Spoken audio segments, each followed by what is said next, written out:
Welcome back to another technical deep dive here in the debug zone. Today we're tackling a big question and breaking it down with insights from other users.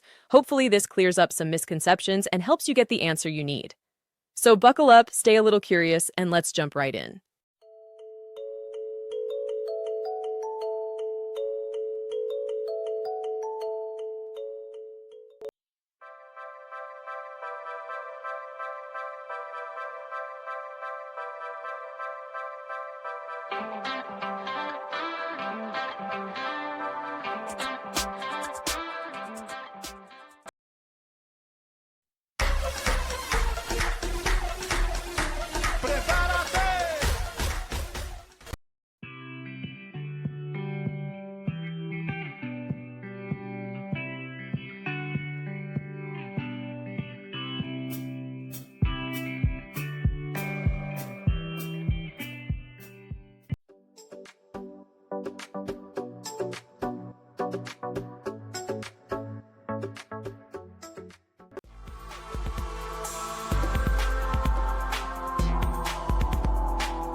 And that's a wrap.